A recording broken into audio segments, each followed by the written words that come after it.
Greetings, ladies and gentlemen, boys, girls, likers, dislikers, commenters, new subscribers, old subscribers, and just generally anybody who watches these videos. Welcome back.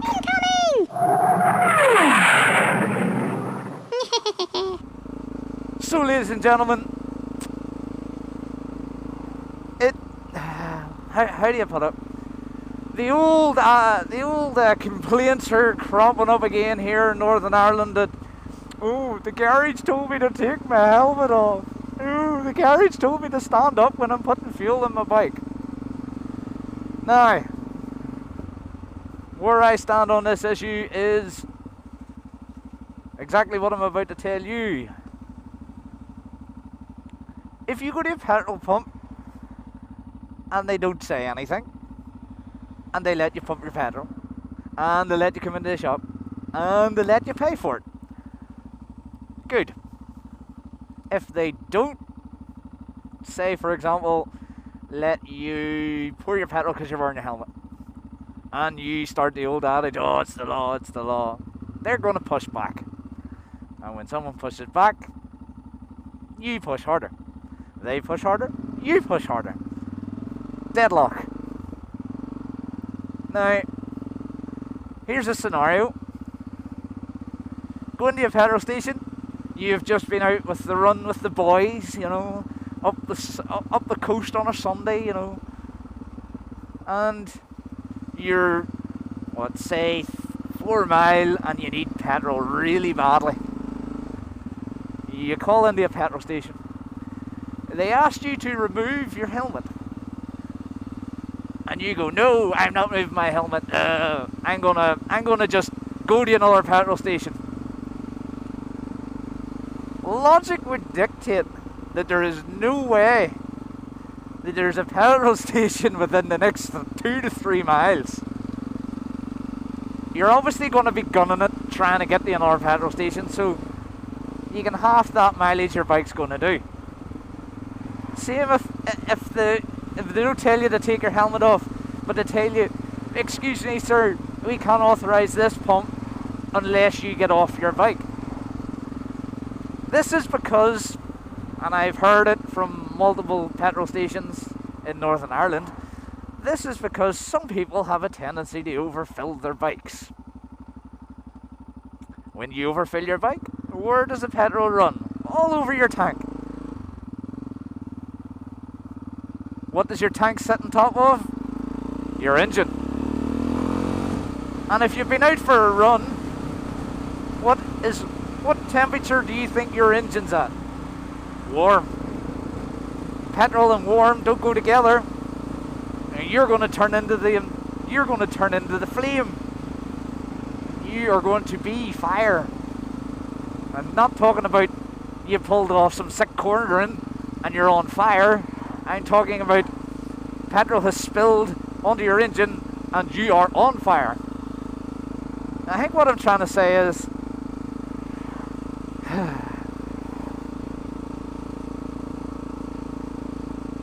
okay. I think what I'm trying to say is just someone giving me the middle finger for some flipping reason. Well, I think what I'm trying to say is, yes, I agree.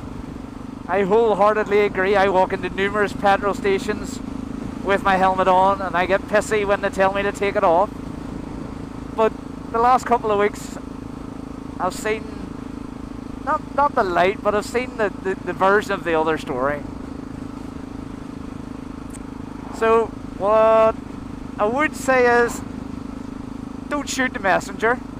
It's never technically sometimes it's never the person in the petrol station's fault. It is normally company policy. And it really is up to the discretion of that person who is pumping, who has pressed the button for pumping. So, you know, don't be going fruitcake on someone just because they told you to take your helmet off and you don't agree with it and you think it's the law, and it's not the law, it's company policy for that company's petrol station. You do not own the petrol station, so it's not your place. You know, just take your helmet off, pump your fuel,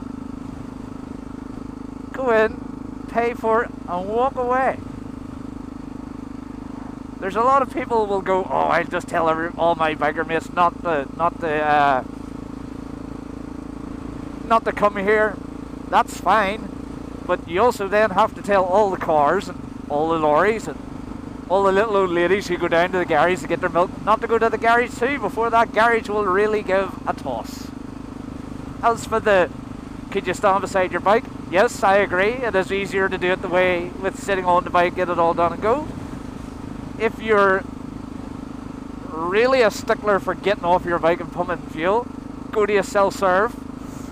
There's plenty of them around the country. If you have any shred of, not common sense, but if you have any shred of just non-combativeness, would you call it, simply get off your bike, I keep wanting to say gas, damn Americans, pour your fuel, go in and simply just say, I disagree with your company's policy. You don't have to say nothing more, you don't have to say nothing less, you could even go in and say nothing. Okay? Do we get the point now? My Facebook feed for the last 2 to 3 weeks has been filled with bikers complaining about petrol stations. I get it. We all get it. We don't need to keep hearing it. You ever get that feeling that this video isn't going to be to everybody's liking?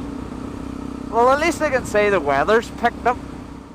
And remember, I am only voicing what I think. Doesn't mean you have to think the same thing and go on a tirade and tell me how I'm wrong.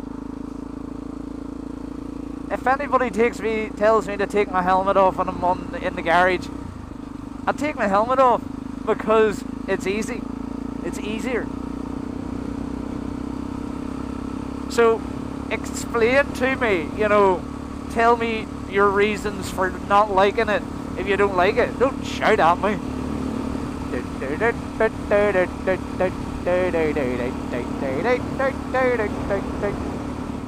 So as always, it's a conversation we're having.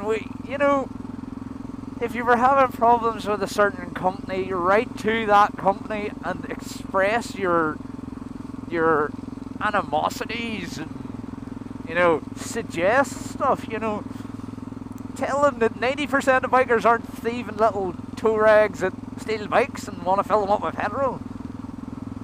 I think it was BP actually relaxed their policy the last year to, if you have your visor down, we would ask you to lift it, because obviously everybody wears like blacked out visors or reflective ones, and the reason they were given to lift your visor was, right, we don't ask you to take your helmet off, so could you lift your visor so we could just see your face?